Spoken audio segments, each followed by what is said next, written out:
Now, when we talk about a dashboard or a form in Excel, it's just going to make it more interactive for the other person. There's some visual tools involved with the dashboard and the form as well. So that's the kind of topics that we'll be talking about. So in this case, we have a large amount of data. So let's talk about some of the original ways that we can interact with data. What we're going to turn on the sort and the filter. So notice that we have the column headings on the top of the screen, right? You can call those field names or column headings. And then if I scroll down, notice how it's one big block of data. There's no blank rows until the bottom. All right, so this could be thousands and thousands of rows. You want that to be continuous with no blank rows until the bottom and no blank columns into the right-hand side. So I'm sure we all have data like this. Now, let's start with something that has been around for a long time, the sort and filter, and then we'll see some other ways to make the screen more interactive, and all of those things can be considered dashboards, all right? So in this case, I'm going to click on one cell that's not blank, and I'll pick on the data menu up top, data, and then we'll pick on the word filter right there. Now notice how it turns on the pull downs at the top of each column, and that really activates the sort and filter. So if I click on that pull down for the expense type, so I can sort on that column, and then here's the filter. So you can pick and choose as many as you want it to. So you can show people how to use this, and this would be an initial type of dashboard. So I'm going to click on the pull down for the expense type, and notice how we can sort on that column, and we can also filter on that column as well. So I'm going to uncheck it where it says select all, and I'll pick on breakfast, dinner, and lunch. You can really pick as many as you wanted to. And I'll click on OK. And then notice how it's only just going to show you the breakfast, lunch, and dinner items, and that happened all the way down. So that's where the filter is. Now, the filter is always temporary. I can always get the records back again, and I'll show you how to do that very soon. Now, the great part about the filter is we can keep on going and get the exact records that we're looking for by using more criteria. So I'm going to click on the pull down for the country, and then I can pick and choose those. So with those pull downs, you can sort on that column, and then we can filter on that column. So I'm going to go ahead and uncheck it where it says select all, and I'll pick on Austria, France, and Germany, and I'll click on OK. Now the list got a lot smaller because it says Austria, France, and Germany over here, and it says breakfast, lunch, or dinner over here. So using the filter, we can get to the exact records that we're looking for. So this is one way to make the data more interactive. So this has been around for a while. Here's one way to get all the records back again. You pick on the word data up top, and you pick on the word clear, and then that gets everything back again. All right, so to turn that filter on, we picked in the data menu, and we picked in the word filter. Now, here's how I would do a filter on a number field. So what if I want to see the ones that were more than $30? So I'm going to click on the pull down for column E, and this will work for any kind of number field. Then I'll pick on the word number filters, and then you can see those choices, greater than, less than, and so on. So I'll say greater than, and then in this case, I'll type in 30. So I'll click on OK. And now it's going to show all of the ones that are more than $30, all right? So that was quick and easy. Let's see what we can do. Click on that pull down where it says US dollar amount, and then this will work for any kind of number field, and I'll say number filters, and you get those same kind of choices. Here's an interesting one. Let's say they want to see the top 10 items. So you show them this, and we'll pick on the word top 10, and then you get this window, which is very interactive. Now, they can use the top 10 or the bottom 10, so I'll pick on top. And then it doesn't have to be 10. I'm going to make it 15.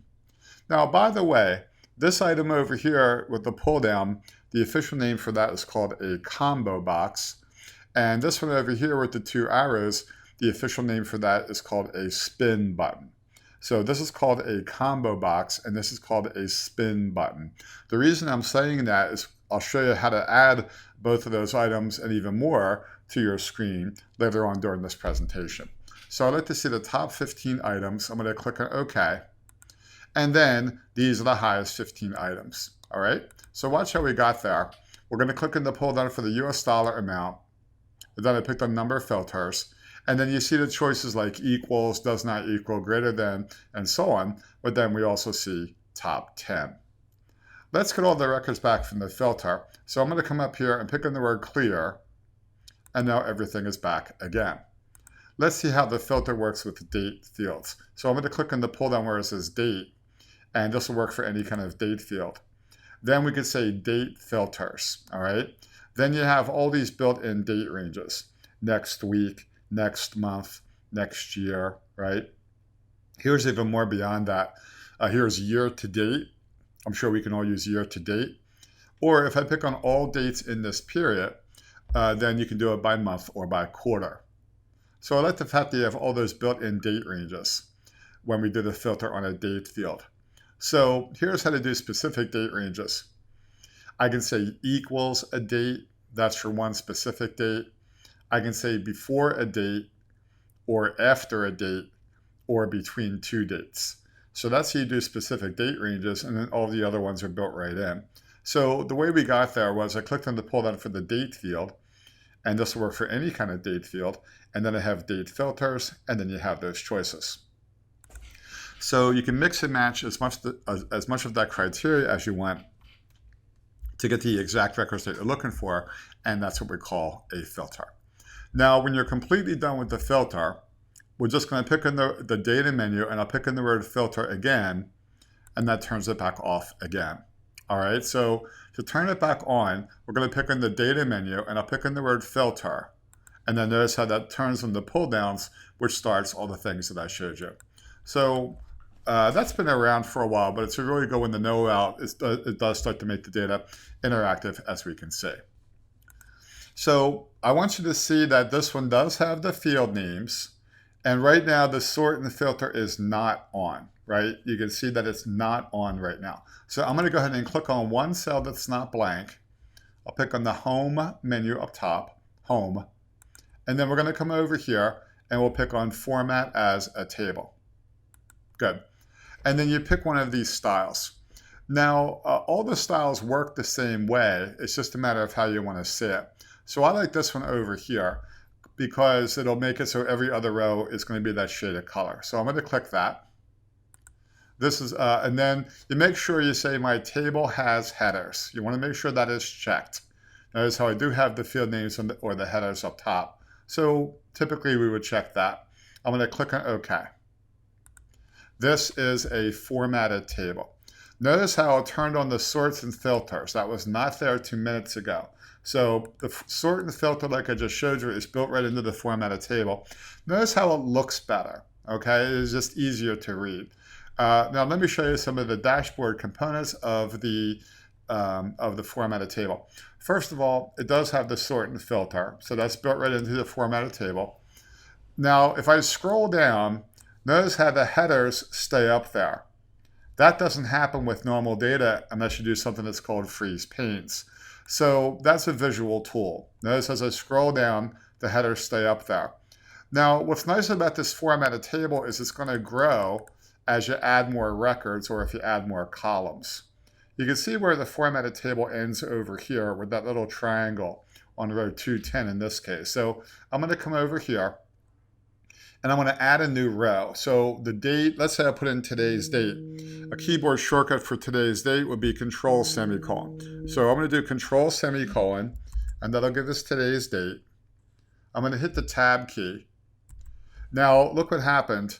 Now that triangle is in row 211. So the formatted table will grow as you add more data. I'm going to type in the letter U. And it gives me the last one that started with U, which is United States. So that's called the autocomplete feature. And that's built into the formatted table. I'll type in 25 here. And I'll type in L for lunch. And that does the autocomplete. So as far as the dashboard, I like the fact that that kind of grew as you add more data. And it would have grown if we add more columns to the right as well. But it has the sort and filters built right into the formatted table. Now, with the formatted table, we can add a really nice feature. We can add a total row, and then the totals will change. So watch. Notice how row 212 is blank right now, right? So watch how we turn on the total row, which is another great tool for managing your data. So I'll pick on the design menu up top, design. By the way, you only get the design menu when you click on the formatted table. So I'll pick on design. Here I can choose a different table style, but look, come over here and I'm going to check the word total row right there. Notice what happens. It adds this new row that's called total. Let me show you how you use it. It'll always try to total the last column. Now, because those were text items, this is a count. So that's the number of records. But watch what I'm going to do. I'm going to click on the total row for the US dollar amount. I'm going to click on that pull down. And then you can do different types of math. So I'll do a sum. And now I have a total for that column and a count for this column. Now, the really great part about that is if when we apply our sort and filter, those numbers are going to change. So you can see what the numbers are right now. I'm going to scroll back to the top. I'm going to click on the pull down. Remember how the formatted table turns on the sort and filter for you. So I'm going to click on the pull down for the expense type. I'm going to uncheck it where it says select all, and I'll pick on dinner. Of course, you can pick more than one if you needed to. I'll click on OK. Now, it only shows you the dinner items, and then notice how the totals are different. So every time you apply your sort and filter, then the total row is going to update. So now we have kind of an interactive dashboard that really gives you some great results as well. So I'll click on that pull down where it says country. I'm going to uncheck it where it says select all, and I'll pick on France and Germany. And we'll click on OK. So now it has to be from France and Germany, and it has to be dinner at the same time. But notice how that total row keeps on changing. So now we can just get instant results. All right, so I can just pick on different filter items, and that'll change the records with the filter, but the totals keep on changing as well. So now we added an extra layer of action here with our dashboard. Okay, so you can get some really great results, as you can see. Now let's get all the records back. So once again, I'll pick in the data menu, and I'll pick in the word clear, and that'll get everything back again. And I'm sure the totals are back to the full totals. Now the formatted table has another great feature that will help you with your dashboard that's called a slicer. A slicer is a visual way to do a filter. There's two places that we can see a slicer in Excel. One is in one of these formatted tables, and then pretty soon I'll show you a slicer in a pivot table. So in this case, I'm going to click on the formatted table, and I'll pick on the design menu, design, and then I'll say insert slicer over there. Insert slicer.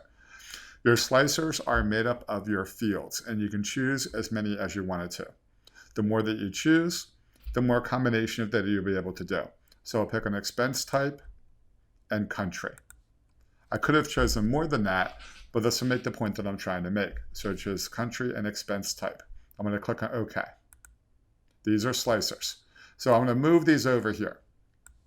You can move them or resize them, whatever you want to do. On the country column, I'm going to pick on France. Now that's just going to show the France records. So it is a filter. So I'll pick on, but it's more visual, right? And maybe it's easier to use. So now we're getting to some real dashboard features. I'll pick on hotel. Now watch what happened.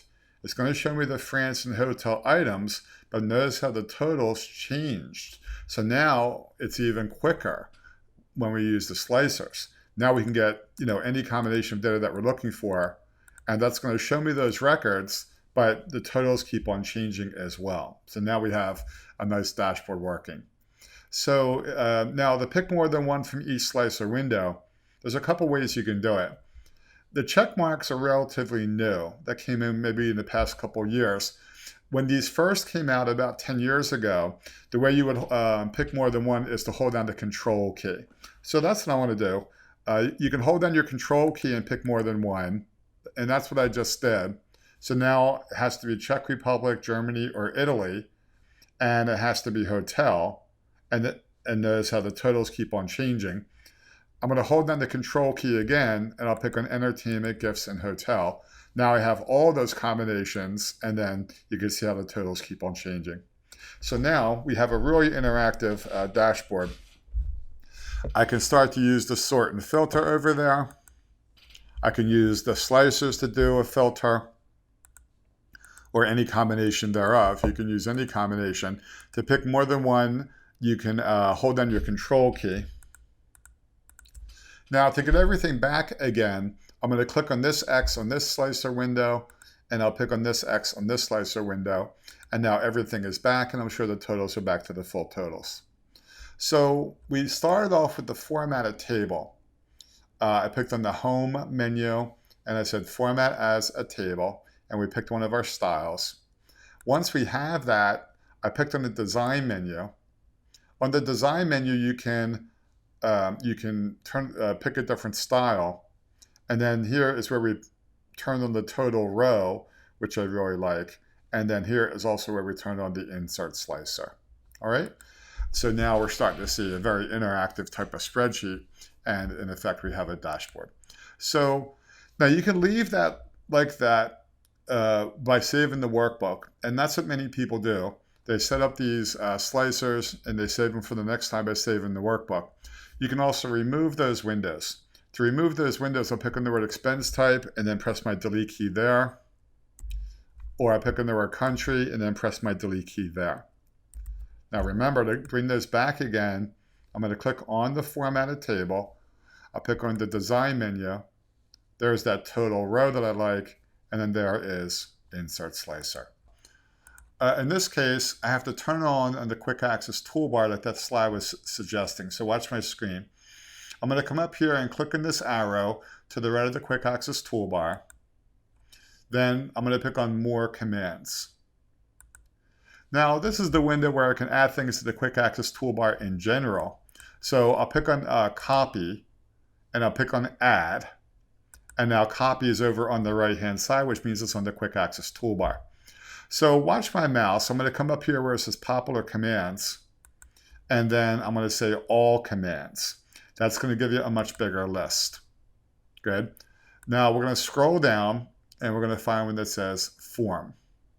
There it is. So I'll pick on form, I'll pick on add, and now it's on the right hand side, which means it's going to be on the quick access toolbar. So I'll click on OK. Now look, everybody, here's the form. Right? So I'm going to click into the data, and I'll pick on the form, and now here it is. So on this screen, I can add a new record, I can delete a record, we can do a find, we can scroll through the records. So this can be a little bit of a dashboard as far as doing data entry. So now you have to add it to your quick access toolbar, but you can see I just have a really nice data entry screen. By the way, this guy that I'm using right now, that's called a scroll bar. I'm going to show you how to make that one in your Excel spreadsheets pretty soon as well. So I can make a new record here, delete a record. If you make a new record, it'll put it at the bottom of the data. Or we can scroll through them very easily. We can pick on close here, and that was called a form. And notice how I added that to the quick access toolbar. So that's what it's really talking about on these slides. See how we went to the quick access toolbar. I picked on all commands up there. Then I picked on the word form, and then I picked on the word add, so it shows up on the right-hand side. And then there is the actual form. You can see the form icon is on the quick access toolbar, and that's what the form looks like. So that could be another great visual tool for you to enhance your dashboards. Now, I did the sort already. So of course, when we turn on the pull downs, when we turn on the filter and you click on that pull down, then the sort is there. So that's another thing that people like to do with the data. So here's one way to sort, of course, in the data menu, or when we turn the pull downs on with the filter and we click on that pull down, we find the sort there as well.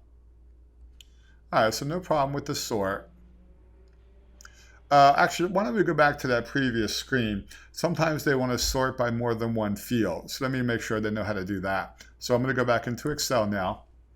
So I am going to click on one of these cells within the block of data. If I pick on the data menu, so here is where I can sort by one field at a time with the A to Z or the Z to A. But if I pick on the word sort, this gives them another visual tool where they can sort by more than one field. So you want to show the end user all of these items so they can operate with the data. So I'll pick on add level, and then you can sort by more than one field. You can have as many as you wanted to. So in this case, I'm going to sort by country, and then by expense type, and then by US dollar amount. It's going to sort in the top-down order. So it's going to sort first by country, and then when the country is the same, it'll sort by expense type within country, and then with an expense type, it'll sort by US dollar amount. So it's going to sort top-down, and you can have as many there as you need.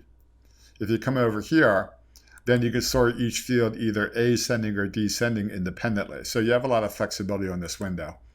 And I'll click on OK. And now it put it in the proper order.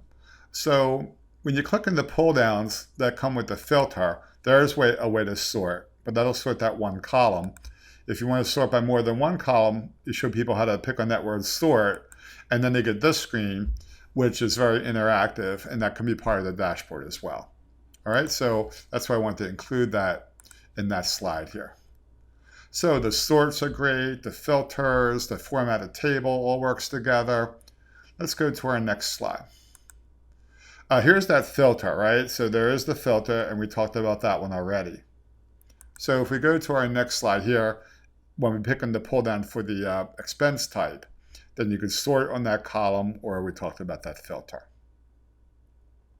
And there's the filter for the number fields. And then that one is the filter for the date fields. All right, so we talked about those kind of items. This is going to be a really great feature. We can turn the subtotals on, and the subtotal is going to have an interactive tool that can be all part of your dashboard as well. So let's see how we can get great subtotals with our data and show you how it can be interactive. So let's go back into Excel. Now I'm actually going to go to a different sheet because the subtotals don't work on a formatted table. Let me go to a different sheet that'll have the same kind of data. Good. Now I do have the field names up there. So let's say I wanted to get subtotals by the expense type column. Well, before we use the subtotals feature, we have to sort the data first. So I'm going to click on one cell on the expense type column, and I'll pick on the A to Z on the data menu so that all the breakfast items are together and all the dinners are together and so on. It's just very important that you sort the data before you do this next step. Otherwise, the next step doesn't work right. Okay, so I'm going to go ahead and I'll pick on the data menu, and I'm going to click on this pull down where it says outline, and then I'll pick in the word subtotal. All right, so we did data. Now sometimes the word subtotal is on the right side of the data menu, but in my case I picked in the word outline, and then I picked in the word subtotal there. Very good. So now watch how the screen works. We sort it by expense type, so I want to pick expense type over here. It's really important that that's the same field that you sort it. That's why I chose expense type. Here I'll pick on sum, although there's other mathematical calculations that you can do. Count, average, minimum, maximum, product, standard deviation, and variance. All right, so there are some good features. I'll pick on sum. And then here you're going to tell what field that you want to actually subtotal, or you can pick more than one there. So I'll pick on the US dollar amount and the currency amount. And I'm going to uncheck sales tax. Right now there's nothing really in the sales tax column. So here's what I have. At each change in expense type, use the function sum and add the subtotal, the currency amount, and US dollar amount. So what am I asking for? I'm saying for each different expense type, get a sum of this column and a sum of this column. I'm going to click on OK. Now notice how we have the breakfast total and the dinner total, and we have a total for every single category. And then I'll scroll down and we even have a grand total. So the subtotals by itself gives you some great results, but watch how we can make it interactive as part of your dashboard. So notice this new column over there. That wasn't there 2 minutes ago. The subtotals put that there for us. So if I pick on this number 2, then we have the subtotals only. If I pick on the number 1, we have the grand total by itself. If I pick on the number 2, it'll give us the subtotals. If I pick on the number 3, then we get all of the detail. So you show people how to use that. The 2 will give us the subtotals only. The 1 will give us just the grand total by itself. The 2 will give us the subtotals, and the 3 will give us the all the detail. So that's another dashboard component. Watch again how we did these subtotals. I think it's a great feature in Excel. So you have this big list of data. We sorted by one of our columns. We sorted by expense type. Let's take it from there. So I picked on one cell that's not blank. I'll pick in the data menu. I'm going to come over here and I'll pick in the word outline, and then I'll pick in the word subtotal. We sorted by expense type. That's why I chose expense type there. It's important that you make that connection. That's the same field that you sorted.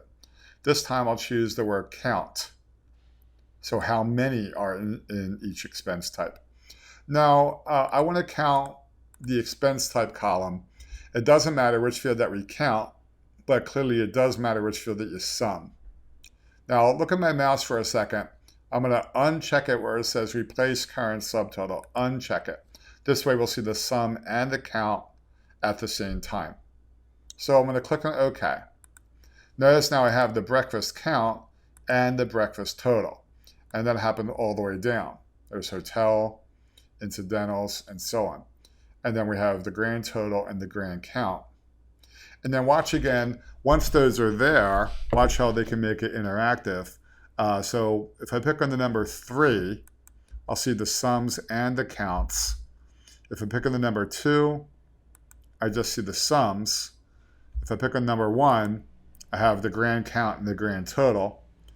The number 2 in this case will just show me the sums. The number 3 will show me the sums and the counts. And the number 4 will show all of the detail. So once you turn that subtotal on, they can be very interactive. Now also they can hide each individual section. So if I want to hide the breakfast count, I'm just going to pick on that minus sign. And notice how it hid the details for the breakfast. If I pick on the plus sign, it'll bring that back again. Right? So the subtotals has that great feature built right in that makes the data very interactive. Let's go back into our slides now. So with the subtotal, it says you have to sort by one of your columns, right? So that's what this arrow, it says, in this case, it was sorted by the country. Then you pick on your subtotal. And then notice how, because I sorted by the country, I chose country here. Whereas when I did it a couple minutes ago, I sorted by expense type, and then I chose expense type there. That does have to be the same field that you sorted. And then we said sum there, and I said US dollar amount. And in this case, the sales tax was filled in when I made that slide. And then you click on OK, and then you can see the subtotals. But then over here is where it becomes very interactive for the other person, where they use those numbers to expand or collapse the subtotals. Now, let's go back into Excel, and let's see how we can remove the subtotals. We're going to pick on the data menu. I'm going to come over here and pick on the word outline and pick on the word subtotal again. Good. Now, if they say page break between the groups, then if you click that and then print, each different expense type will be its own separate page. So that's a nice feature. But when we're all done with it, we'll pick on remove all. So you can see these are all great ways to make the data more interactive for you or for other people. These are nice little dashboards that we can make for the end user. And there's the subtotals in that slide. Now, this slide is starting to talk about a pivot table. Now, I'm not going to go through the full pivot table presentation. However, I want to show you how you can make the pivot table more interactive with your dashboard features. So let's go back into Excel now. And I'm going to go to a different sheet. So I'm going to right click on this arrow to see a list of all of the sheets. And I'm going to slide down and I'll use pivot table data sheet. I'm going to click on OK. Notice how we have the field names up top and then one big list of data down below. So let's make a pivot table, and then I'll show you some ways you can make the pivot table more interactive and continue making our dashboards. So I'm going to click on one cell that's not blank, doesn't matter which one. I'll pick on the Insert menu up top, Insert, and we're going to come over here and pick on the word pivot table. Good. Now you hardly ever have to change anything on this window. Usually it has the proper data range. This one does. It says A1 to J204. So usually it goes down to the next blank row and the next blank column.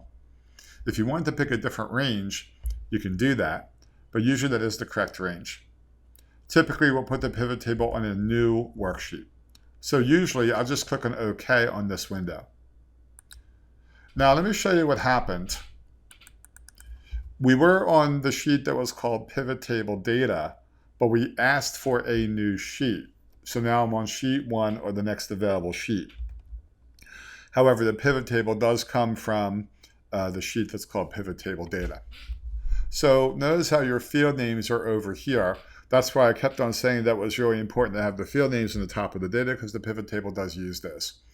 Really, we're just going to move these fields down to these different sections. So I'll pick up Office and drag it down here into the rows.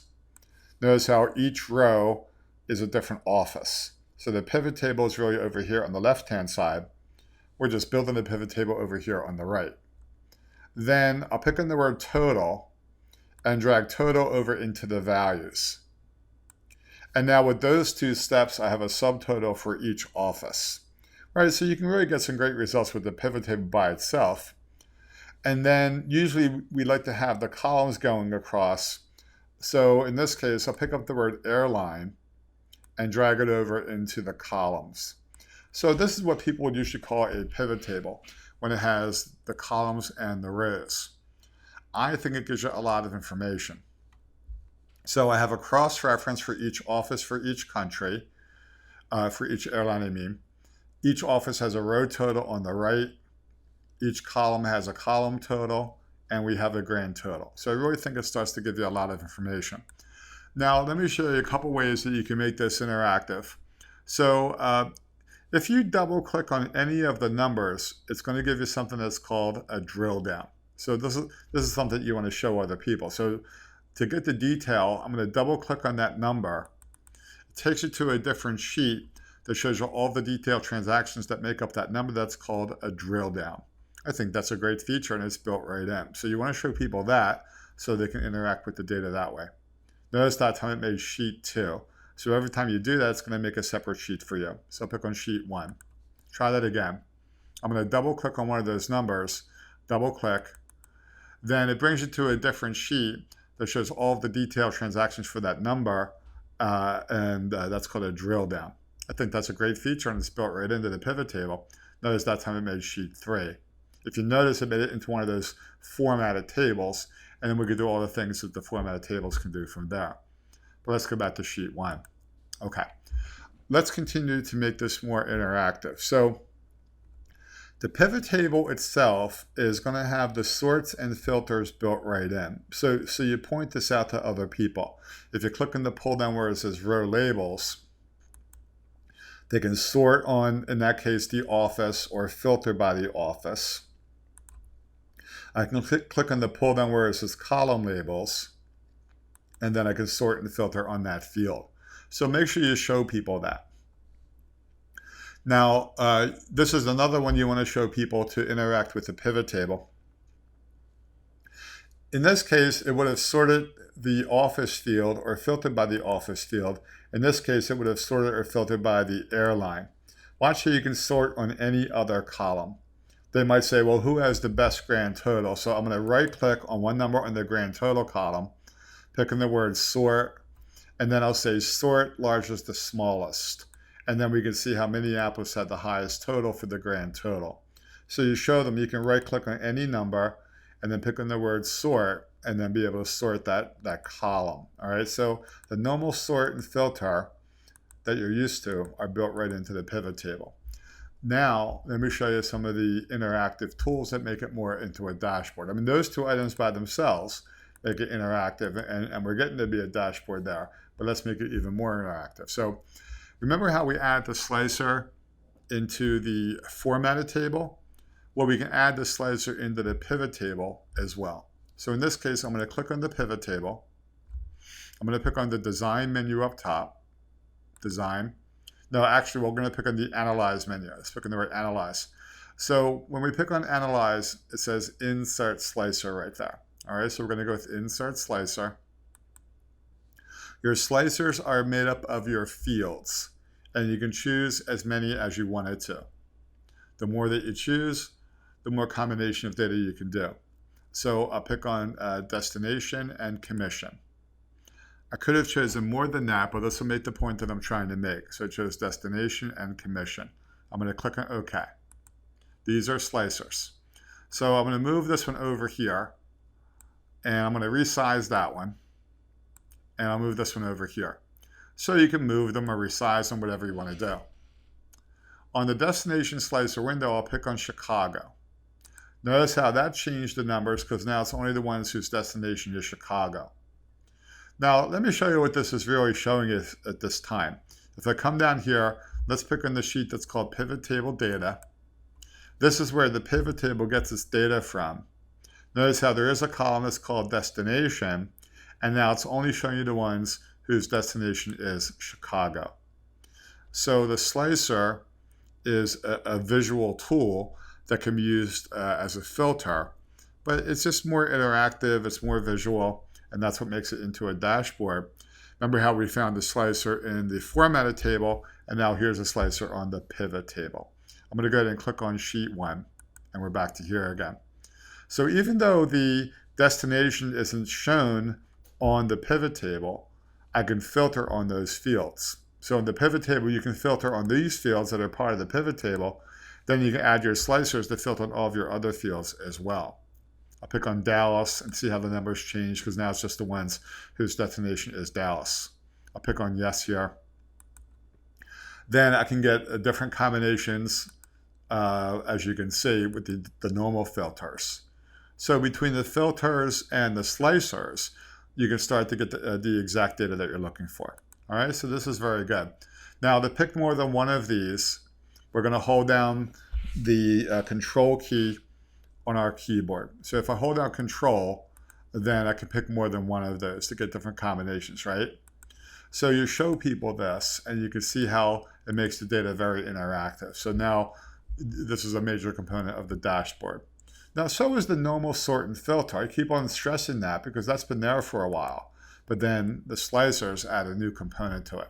So let's go ahead and get everything back again. What we'll do is we'll click on this X and get everything back, and we'll pick on this X and get everything back from there as well. Good.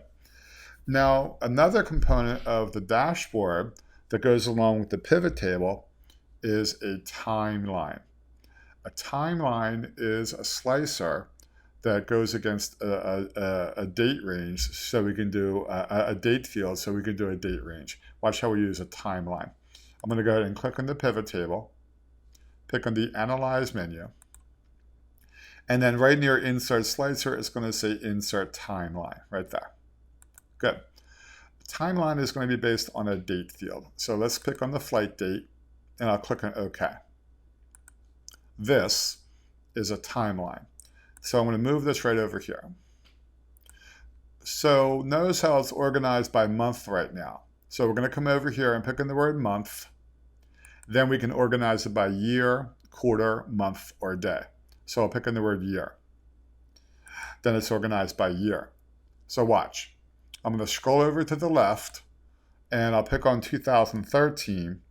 Now that number's changed again because it's just the one from 2013 based on the flight date. So a timeline is a slicer that's based on a date field, so we can do a date range. Now watch my mouse. I'm going to come over here to this blue section. I'm going to get the sizing handle and drag it over to 2015.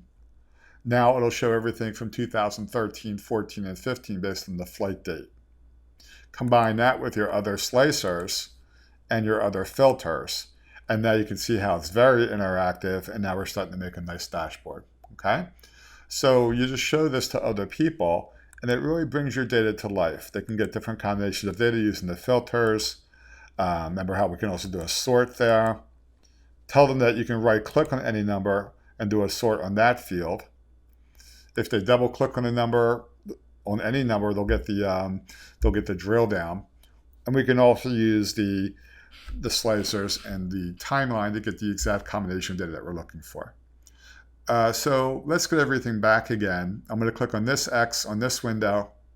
I'll pick on this X on this window. And I'll pick on this X on this window, and now everything is back. Let's catch up with our slides a little bit. So I'll go back to our slides now. See how it's making the pivot table, right? You can see it's the same kind of data. And I picked on insert and then pivot table. And on this window, typically you would just pick on OK. Now you can see how I move the office field into the rows, and I move the airline field into the columns, and the total field into the values. We're not going to give the full pivot table course right now, but I do want to show you how to make it more interactive by using these dashboard tools. But you have to build a pivot table first, and that's what this slide is showing you. Then let's go to our next slide. And then in this case, well, why don't we just jump to the next component of the dashboard, which is the pivot chart. So let's check this one out. I'm going to go back into Excel. Maybe I'd like to have a chart that works with a pivot table. So watch what we'll do. We're going to click on one number in the pivot table. I'll pick on the Analyze menu up top, Analyze, and then pick on the word Pivot Chart there. Good. Then you have all your chart types. So I'll pick on the column, and I'll pick on OK. Here's a chart that comes from a pivot table, so it's called a pivot chart. All right. Now to make room for this, I'm going to close this window over here. So we can always bring that back. I'm going to close that window, and then I'm just going to drag it right over here. All right. It works like any other chart. It really does. So if I click on that chart, I can pick on the design menu and the format menu to manage the chart, or even these extra arrows to manage the chart. But watch how it works like a pivot table at the same time. So I can click on the pull down where it says Office, and I can do my sort and filter right from there. Or I can pick on the pull down where it says Airline, and I can sort and filter from there. Now here's another way the chart works like a pivot table. If I right click where it says Sum of Total, then I can pick on Value Field Settings, and then I can see different calculations. So you can do all that from the chart. If I change the chart, the pivot table is going to change. And if I change the pivot table, the chart is going to change. And the slicer and the timeline drive everything. So if I pick on the word Chicago, that changed the pivot table, that changed the chart, everything is working together. I'll pick on 2013, that's changing everything. I can use the filters over here, right? Everything is working together. So any one of these components would have made a dashboard, but when you have everything working together, now I have a beautiful dashboard, as you can see. So this really brings your data to life for the end user. To pull everything works together, right? I can use the filters from the chart. I can change that to a different calculation with value field settings. I can use the filters from the slicers. I can use the sort and filters over here. Everything is working together. Now to get everything back again, let's click on the X on this slicer window, and let's pick on the X on this slicer window. And now everything is back. So the way we got all that going on the pivot table was we clicked on the pivot table. I picked on the Analyze menu there. Here's Insert Slicer, Insert Timeline, and then there's the pivot chart. So those are all very good interactive tools. So now you can leave all that there for the next time by saving the workbook, or I'll show you how to remove those windows in just a second. Let's go back into our slides. So in this case, I picked on the Analyze menu and I picked on Pivot Chart. And then if we look at the next slide, so the chart by itself will be a nice dashboard component. However, then I added on the next slide, see how we picked on the Analyze menu and then Insert Slicer. Then we can see how we added, here's in this case, it had 3 slicers, right? No problem with that at all. And then we also added a timeline. Let's go back into Excel now. So we can leave all those windows there for the next time by saving the workbook, or you can remove those windows. So if I pick on the chart, then I'm going to delete the chart with my delete key. I pick on flight date and delete that. I'll pick on the word destination and delete that. And I'll pick on the word commission and delete that window with my delete key. So remember to get all that going again. Now in this case, it probably deleted it, but look, I'm going to go ahead and close this workbook for a second. Let me save it. And then if I close it and reopen it, I bet that it's not going to be there anymore. Sometimes Excel gets a little stuck, but if I just open that again, then see how it's not there, okay? Now, what I would like to bring back is I'd like to bring back that field list window. So there's a couple ways to do that, but I'm going to right-click on this one of these numbers on the pivot table and pick in the word Show Field List, and then that will come back. So with that field list, that could even be a way for people to change the pivot table. If they know what they're doing over here, they can move the fields back and forth to the different sections. If you click on a blank cell that goes away, if you pick on the pivot table, it should come back. Now in that case, it didn't come back because I closed that window on purpose, if you remember earlier on. So if I close that window, then you have to right click on the number so you can say Show Field List, and then it does come back. But even, they can move the fields back and forth to the different sections, and that can make it more interactive. Then they can get the pivot tables that they're looking for. So that within itself is kind of a dashboard, right? Because if you show them how to use that, they can build their own pivot tables using that window. So you can see the sort and filter is built right in over here. Then I showed you the slicers, the pivot chart, the timeline, all make great components of our dashboard. Now, let's start to look at we're going to talk about something that's called a form now. So these are controls that have been with Excel for a long time, but maybe nobody ever showed you how to use them properly. So I'd like to show you some of the controls. I'm going to right-click on this arrow, right-click, and then I'm going to come over here and we're going to go to a different sheet. So if I scroll back up to the top, I'll pick on a sheet that's called PMT, or payment. All right, so I'll pick on PMT and I'll click on OK. So I want to show you some of the other form controls, which also makes the spreadsheet more interactive for the other person. And you can integrate these with your Excel spreadsheets. Let me show you some great examples. Now, to use these next couple components, you have to turn on a new menu up top. You have to turn on your developer menu. So watch how you turn that on. I'm going to pick on the File menu, File, and I'm going to pick on the word Options, File, and then Options. The options are ways you can control your version of Excel on your computer. So I'll pick on the word Customize Ribbon. The ribbon is a new word for the toolbar, right? Now I'm going to come over here and make sure the word Developer is checked right there. So I picked on File and then Options. Then I picked on the word Customize Ribbon. And then I'm going to check the word Developer right there. So I'll click on OK. Notice how I have a new menu that's called Developer. All right, so I'm going to use that for the rest of our course today. So I'll pick on the word Developer. On the Developer toolbar, you pick on this word Insert over here. These are called controls, everybody. So these are all going to make the screen more interactive for you or for other people. So these can be integrated into your dashboard as well. So I'm going to show you a few of these at the top. So remember how I mentioned a spin button, which is over here, and then this one's called a combo box. This one's called a checkbox. Let me show you how to use some of these. So let's take a look at the spreadsheet for a second.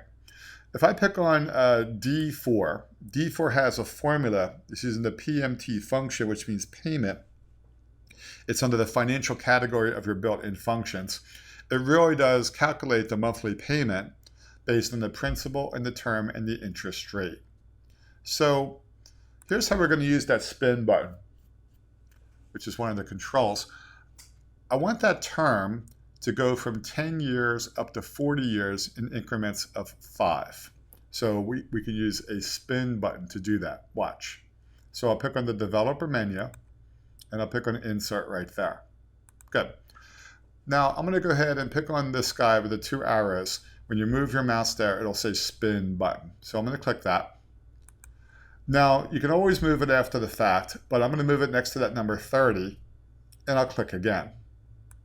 Now for some reason it makes some of these controls too big. So of course I want to resize that. So I'm going to resize it down to a normal size and maybe move it right next to that number 30. Perfect. Now just by doing that, that's not enough. We have to tell it how to make it work. To make it work, I'm going to right click on those arrows. Right click, and then I'll pick on Format Control. But watch my mouse for a second. If you right click that and you hold down the right mouse button too long, you get this weird menu. That's not the one I'm looking for. So if you get that, just right click it really quickly and then you get the regular menu. So I'll pick on Format Control as the important choice. Good. Now on this one though, we're going to pick on the Control tab. For the minimum, I'll type in 10. For the maximum, I'll type in 40. For the incremental change, I'll do 5. Now for the cell link, that means what cell is going to be adjusted by the spin button. So I can type in B4 or I can click on cell B4. Either way is fine. So for the minimum value, I have 10. For the maximum value, I have 40. For the incremental change, I have 5. And for the cell link, I have B4. I'm going to click on OK. So the way we got to that window was I right-clicked on those arrows. See, there's that weird menu. Sometimes it happens to me, even though I know it's going to happen. So if you ever get there, just right-click it really quickly. There you go. And then we'll pick on Format Control. And then you can see the changes that I made to that window. So I'll click on OK. Now just click away from it. Click over here somewhere. If I hit this up arrow, that's going to go up by 5 years. And by the way, that's changing the monthly payment because this formula looks at cell B4. So as B4 changes, this is going to change. Notice when I get to 40, I can't go beyond that because I made that the maximum, right? So that's exactly right. I'm going to scroll down. I'm going to hit the down arrow, and it's going to go down by 5, which is also changing the monthly payment, by the way. And it stops at 10 because I made that the minimum. So that's called a spin button. You can see there would be some great uses for that. And people will know what to do with that when they see those arrows.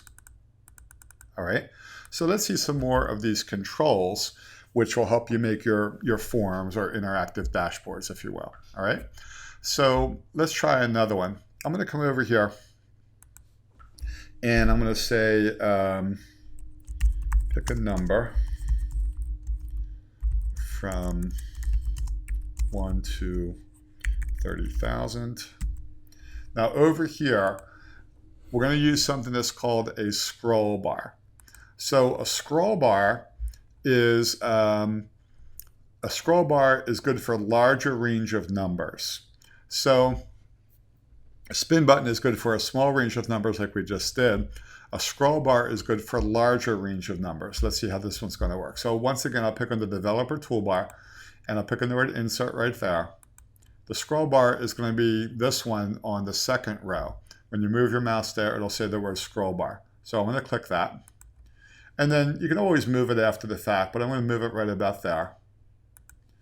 Now, of course, this one has to be resized, right? So I'm going to make it shorter. That should be good, maybe like an inch or so, and then make it so it's not so wide. Good, now you can see how we would scroll that one up and down. So, but just like with the other one, I have to go into that Format Control window. So I'm going to right click on that scroll bar, and I'll pick in the word Format Control. Good, so for the minimum, I'll type in 0. for the maximum, I'll type in 30,000. So this can go to much bigger numbers. And then for the cell link, I'll use this cell over here, which is C8. So I'll click on OK. Just click away from that, and now it should work. So I'm just going to, see with that, I can easily scroll anywhere from 0 to 30,000. So a scroll bar is great for a large range of numbers, whereas a spin button like this one is good for a small range of numbers. For that one, it would take me forever to get to 30,000, right? But here I can quickly scroll up and down anywhere between 0 and 30,000. All right. So if I want to get more precise, I can hit the arrows and it's going to go up and down by 1. But I could just drag it to a certain section. So that's what a scroll bar is. I'm just going to make this column a little bit bigger. Good. It was actually column A. That's better. All right. There you go. There's your scroll bar. Let's see some more of these controls. So remember, this all starts with that developer menu. And you pick on the word insert there. Now we're using the form controls. So with the form controls, you can see they're pretty easy to get going, but you can take them a lot further. Let me just show you something here. With any of those form controls, you can right click on it, and then you can go back into that format control window, but you can assign a macro to that. So if you have any macros, that means when they would use the spin button, then the macro would run. So you can actually make these do a lot of different things. You can attach a macro to that. So that means when they use that spin button, then the macro would have run. All right. So you would record a macro. I'm not going to show you how to record a macro here. There's other courses for that. But what I'm just trying to say is I can right click on those controls and then assign a macro to those. So when you use the control, the macro will run. And the same thing is true with the scroll bar. And the same thing is true with any of the ones to say form controls. Let's see some more of these. The next one I want to show you is a checkbox. All right, so we can check something on or off there. So I'm going to come over here and I'll say something like, did you enjoy this course? So right over here, I want them to have a box where they can check yes or no. So watch. We'll pick on the developer menu and I'll pick on insert. It's going to be this one over here. All right. When you move your mouse there, it'll say the word checkbox. So I'm going to click that and I'm going to move my mouse right over here. Now, in this case, I want to move that maybe so it's right inside of that cell. Now, you see where it says the word checkbox. I'm going to click inside there, and then you can change that to any text that you wanted to. So I'll type in yes there. So people will know that when they check that, it means yes, and when they don't check it, it means no. Okay? So I'm just going to click away from it. Right now, it actually works, but right now I'm not capturing that information anywhere yet. So with all of these controls, you have to go into that format control, but take it a little bit further. So I'm going to right click on that checkbox, and then we'll say format control again. Good. So see where that cell link is going to be really important again. So I'll pick on cell link, and I'll put the result over here. So let's see what this one's going to say. So I'll click on OK. So now if I click over here somewhere, it should be active. So if I click on that, when it's checked, it'll say true in that cell. And when it's not checked, it'll say false. And then maybe I would use that in an if formula or, process that in some other way. But when I check the checkbox, it'll say true in that cell. And when I don't check it, it'll say the word false. So then maybe I would use an if statement to evaluate that and then do something from there. Okay, so that's called a checkbox. This one's called a scroll bar. That's for a big range of numbers. This one's called a spin button. That's good for a small range of numbers, right? So you can see how using these items, you can make your screen more interactive. Now the next one gets used a lot. It's called a combo box. So a combo box is going to be a fancy word for a pull down. All right, so I'm going to say something like, what other courses would you like to see? So I'd like to have a pull down over here where they can pick from a list. So over here, I'll type in Word, PowerPoint, Excel, Outlook, Visio.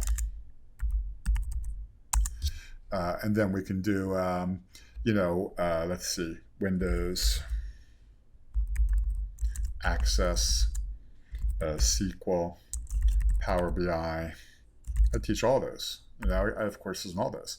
So I want to have a pull down that would have a list that would show those items. So watch, this is called a combo box. This one is used fairly often.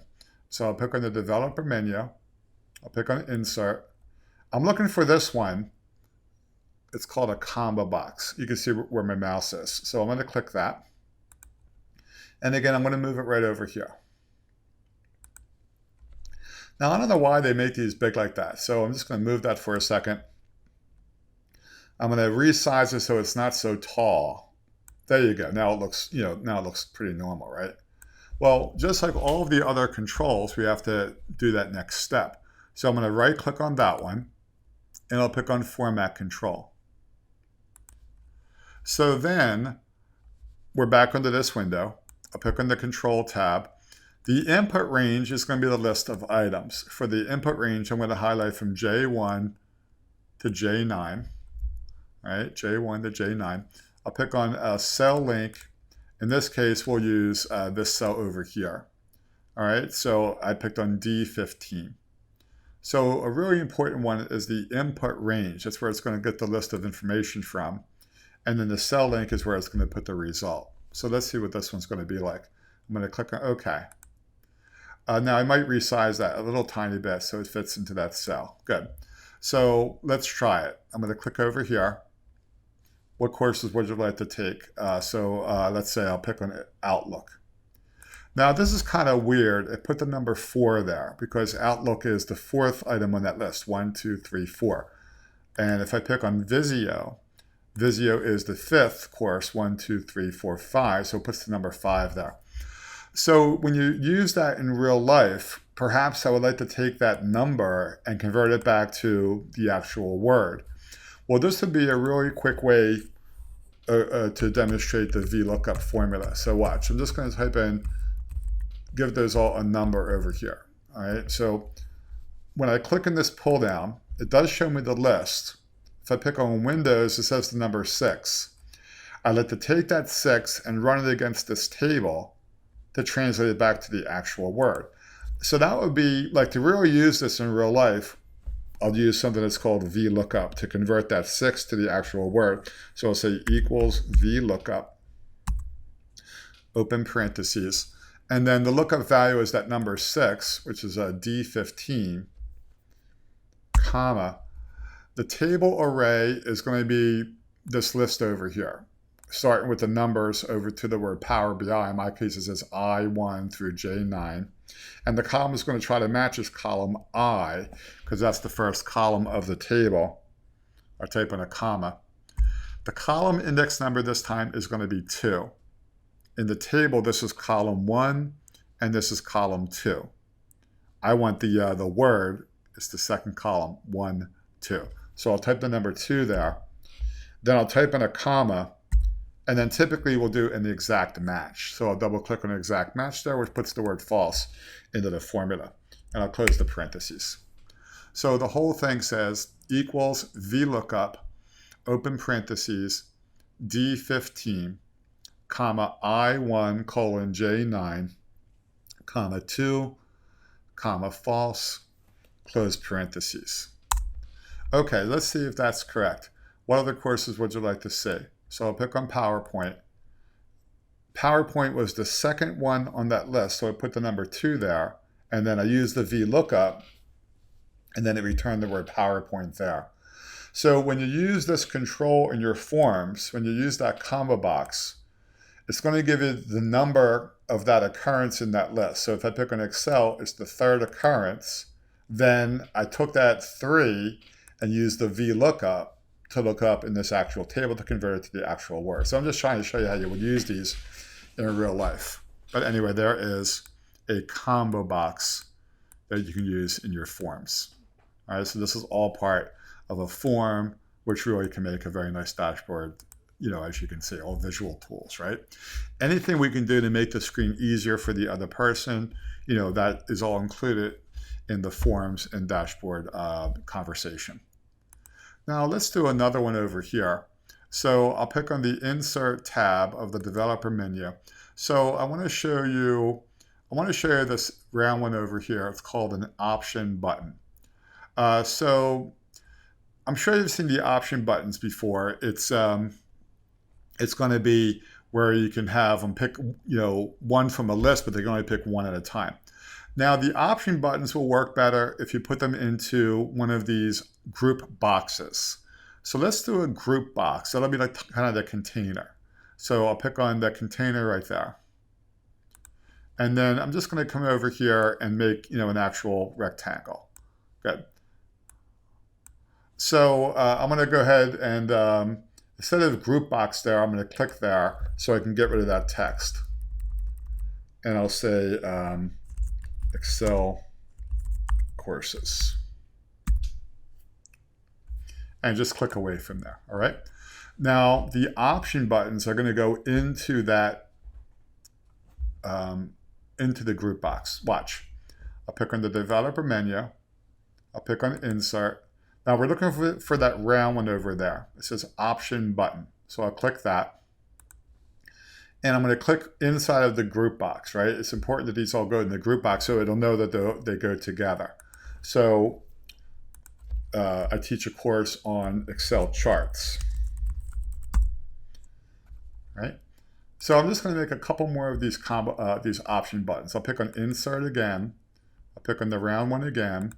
I'm going to click below the other one, and I have one on Excel formulas.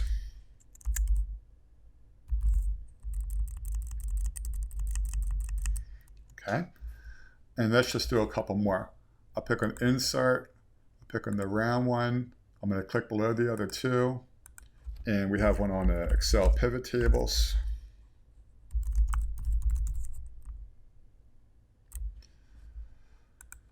And then we'll just do one more here. I'll do Insert, the round one, which is called an Option button. I'm going to click inside of the group box, and I have one on Excel Power Pivot and Power Query.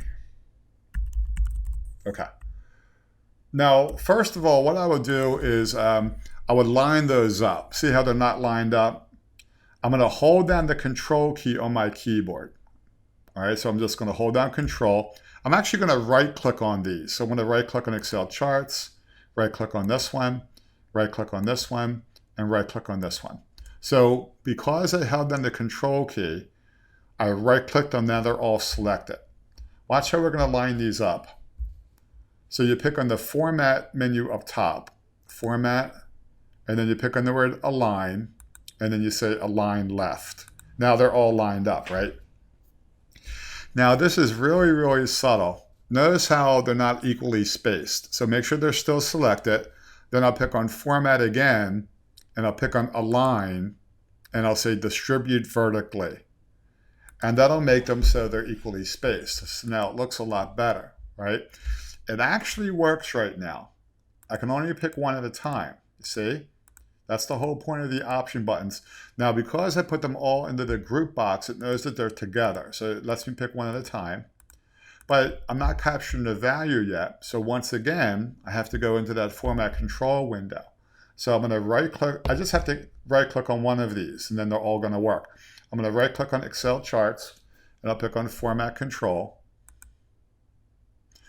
Again, that cell link will be important, right? So for the cell link, I'll click over here in cell D18. So I'll click on OK. Now, because they were all part of the same group box, I only have to do one of those. So Excel Charts gives me 1, Formulas gives me 2, Pivot Tables gives me 3, and Power Pivot gives me 4. Now, once again, just to kind of complete that, I would need to do another VLOOKUP. So over here I'll do 1, 2, 3, 4, and then I'll say charts, formulas, what do we say? Pivot tables, and power pivot. Okay, so we'll do another VLOOKUP, right? Equal, just to really complete the processing of the form or of the dashboard so that you have the information that they chose. Equals VLOOKUP that number, D18, comma, the table will be this guy over here. In my case, L4 to M7. The column is going to try to match this column L because that's the first column of the table, comma 2. I want the second column to be returned, 1, 2, right? Comma false, which means you want to do an exact match. So you can see the VLOOKUP formula. Let's see if it really works. So if I pick on Excel charts that put a 1 there, which then the VLOOKUP ran it against the table and it returned charts, formulas, works, pivot tables, and power pivot. Okay, so these are all great things that we can add to our Excel spreadsheet to make it interactive, which in effect makes a form or a dashboard as well. This one is called a spin button. That's good for a small range of numbers.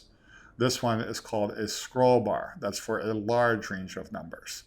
This one's called a checkbox. Notice that the checkbox returns a true or a false. But remember, with all of these, you have to right-click on it and then pick on Format Control. And probably the really important one there is Cell Link, so you can capture the value. This one is called a combo box. So with the combo box, I had to have a different list over here somewhere. But when I picked that one, it gave me the position of that word in that list. So Outlook is number 4. Then I had to really kind of complete it and make it more useful, I had to take that 4 and run it against that table using the VLOOKUP. This whole container is called a group box, and then each one of these circles is called an option button. But because they're all in the same group box, they go together. It only let me pick one at a time, which is what I want. However, those give me the position of that in the list. So 1, 2, 3, 4. Then I had to take that and convert it to the proper word using the VLOOKUP.